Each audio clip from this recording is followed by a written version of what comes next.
shalom, shalom à vous tous. Soyez tous bénis, peuple de la MD Basse et de tous ceux qui nous suivent, tous nos followers sur Internet. Que Dieu vous bénisse. Alors, nous avions initialement un programme prévu du 10 au 12 avril 2020, intitulé Pâques et Impact pour 2020. Nous le faisons chaque année à cette même époque.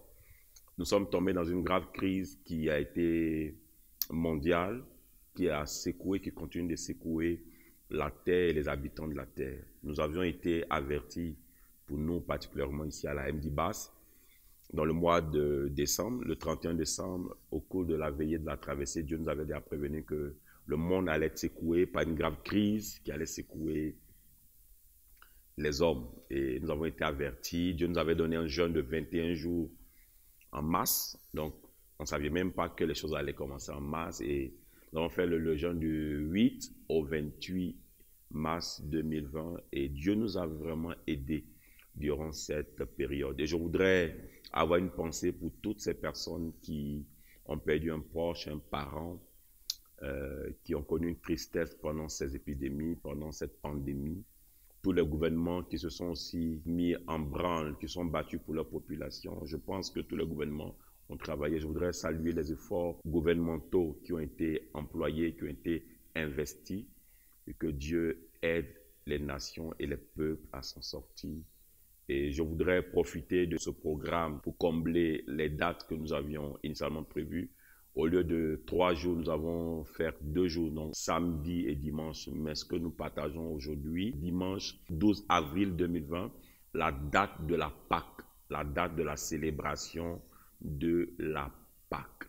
Alors, le thème de notre programme, c'est les enjeux de la Pâque en Christ. Selon 1 Corinthiens chapitre 5, le verset 7, mais nous allons lire un peu le verset 6 à 8 pour avoir toute la valeur et toute la révélation que Dieu veut nous donner. Alors, il est écrit en 1 Corinthiens 5, 6 à 8, « C'est bien à tort que vous vous glorifiez. Ne savez-vous pas qu'un peu de levain fait lever toute la pâte? Faites disparaître le vieux levain, afin que vous soyez une pâte nouvelle, puisque vous êtes sans levain, car Christ, notre Pâque, a été immolé.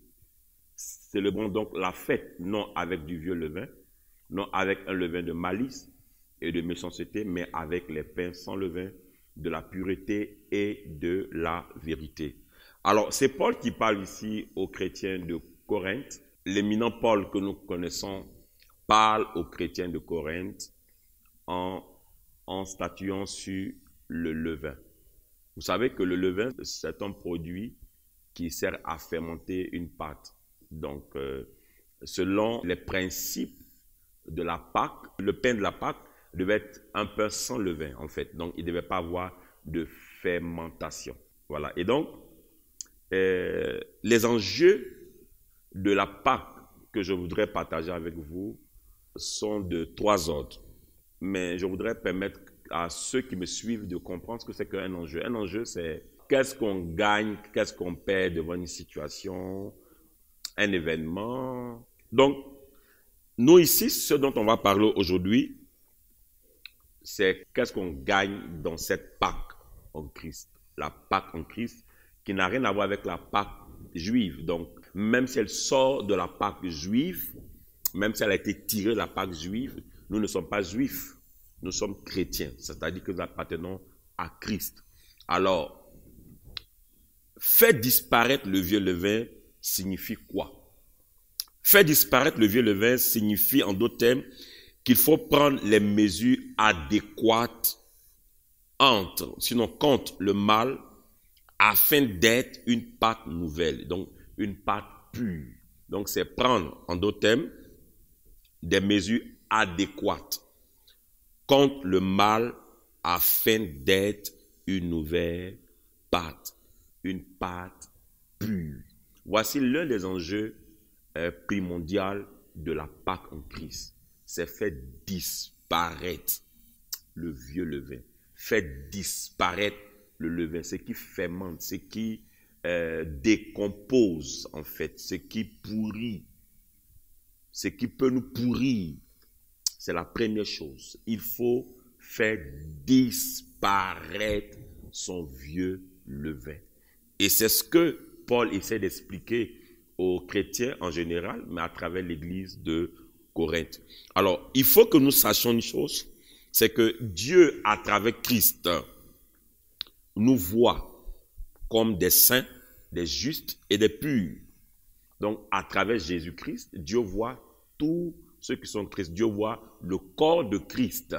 Le corps de Christ, saint, pur et irréprochable, en d'autres termes.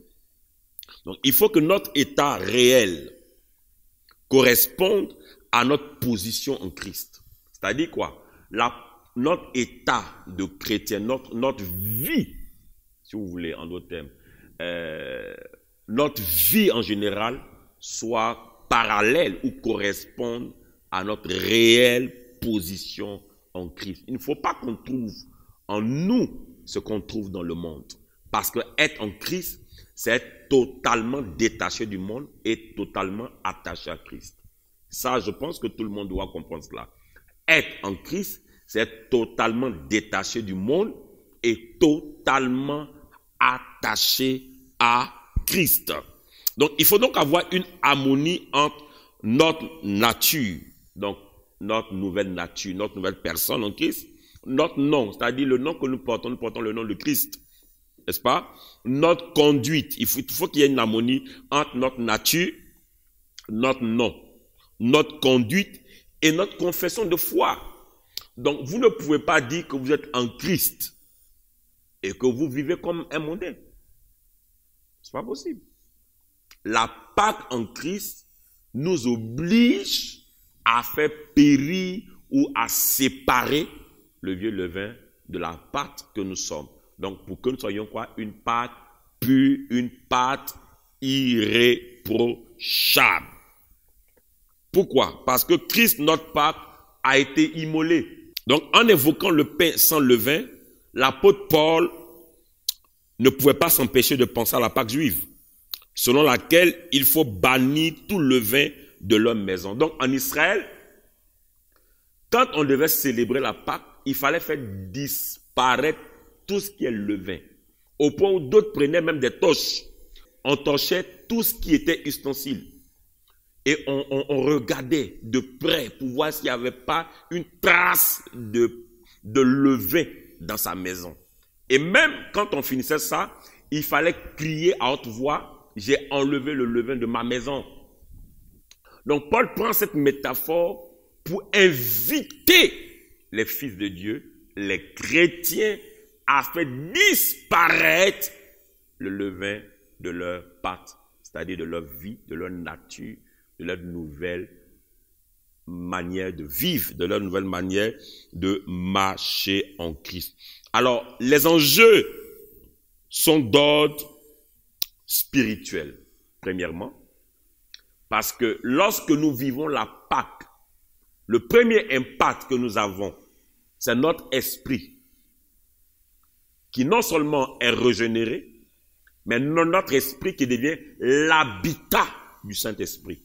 Donc, le lieu d'habitation du Saint-Esprit pour contrôler notre esprit. C'est pour cela que la Bible dit en Romains 8,16 que l'Esprit lui-même rend témoignage à notre esprit que nous sommes enfants de Dieu.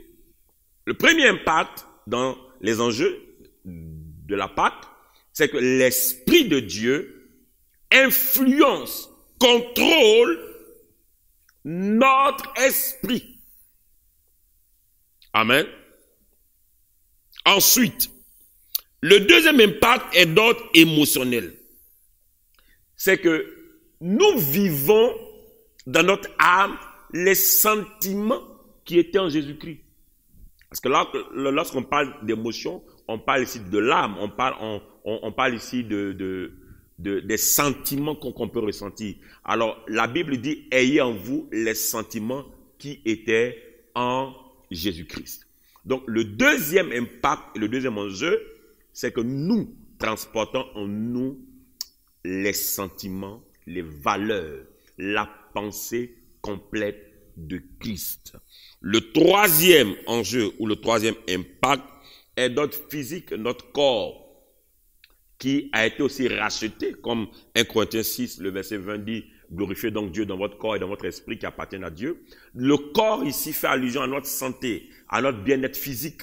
C'est pour ça que Jean disait à Gaius, il dit, je souhaite que tu prospères à tous égards, comme prospère l'état de ton âme, et sois quoi? En bonne santé. Donc l'impact de la Pâque spirituelle, donc on a l'impact du Saint-Esprit en nous, la plénitude, la régénération de notre esprit recréé, et la plénitude de l'esprit, dans notre âme, la pensée complète de Christ et les sentiments qui étaient en Jésus-Christ. Dans notre corps, nous avons le bien-être, la santé divine, un corps qui ne tombe pas malade, ou même qui peut être attaqué par la maladie, mais qui s'en sort toujours, parce que dans toutes ces choses, vous le savez très bien, Romains 8, 37, nous sommes plus que vainqueurs par celui qui nous a aimés. Alors, pour Pâques et Impact, de manière brève, pour résumer ce que je voulais juste partager avec vous